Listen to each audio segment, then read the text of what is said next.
Hey there, welcome to another edition of BowHunterPlanet's Tech Tips. Today we're going to talk a little bit about a habitat project I've been doing to try to improve my deer hunting this coming fall. When it comes to habitat projects, generally there's two themes. One is food, the other is cover. This project is a little opposite of what you normally hear for cover. Generally, if people are doing a habitat project involving cover, they're trying to add cover. They're hinge cutting, they're planting switchgrass or Egyptian wheat or other types of shrubs or trees to increase the amount of cover that they have. I'm going the opposite direction. I'm doing a project to take some cover out of an area that we hunt. And this area now, you can't see this time of year maybe 10-15 yards. During the fall maybe it's 20-30 yards max in any direction.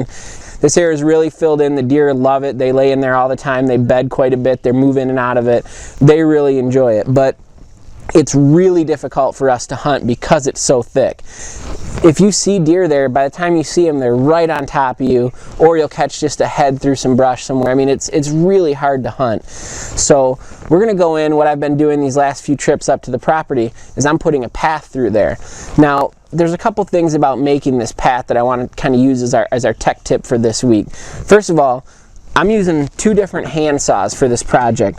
I have a Zubot from Silky, a real great saw, long blade, real sharp, perfect for habitat projects. And then I have my Wicked Tree Gear, Wicked Tough hand saw. This is a folding collapsible saw. I keep this in my bag year round. This is a great saw, all around saw. So these two hand saws and then my small chainsaw are what I'm using for this, and I've actually only fired that up about once or twice so far on this project. Everything's been cut with these small saws. Now the reason I can do that, and you could do that, is that you want to make this path weave. You don't want to make a super straight line.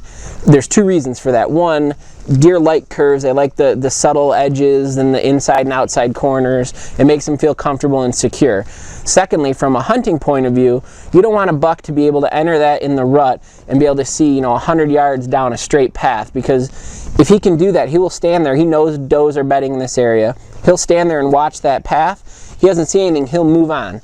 You want to get him up on his feet and kind of hold him in your area as long as possible. So you want him to have to work that path and see what's around each curve if he really wants to search for does. And so you can use small saws because you're going to weave around big trees. Even I'm making it 6-7 foot wide so I can get my brush hog through there once or twice and maintain it. But I can still do that with these saws. So that's the first thing that makes it a good tech tip for us, is that anyone can do it. You don't need a lot of skill. There's no tricks to it. You don't need a lot of money or investment to do it. But the real benefit of this path will be that this area that's so thick and almost impossible to hunt right now, I'm laying this path in just the way I want these deer to move. It's a horseshoe-shaped trail.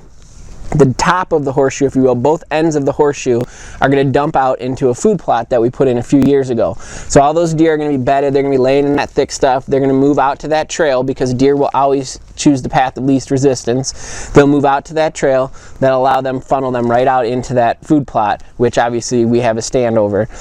The other stand that I have in the area, I've swung this path right around to give me a very easy bow range type shot. I can carve a few shooting lanes, and now instead of seeing a head flash by or a deer just pops up at 10 yards, I can use this trail to enhance my hunting opportunities in that already good section. So, it's kind of, I guess the root of this tip is to take a look at what you have and don't be afraid to change it. So if you have a big open area, make cover. I have a huge thick area. I'm going in and making openings, and I'm going to use those openings to my advantage. Again, you're going to make it curvy, give them the protection and cover that they need, work it right past your stands, and enhance your hunting opportunities. So that's this week's BowHunterPlanet tech tip. Use what you have, understand what you have, and it's very easy to manipulate habitat. Think about it. You don't want to be cutting down trees and then go, oops, that was the wrong tree, right? You can't put it back up. But think about what you're going to do, and don't be afraid to change what you have. Don't be afraid to use what you have.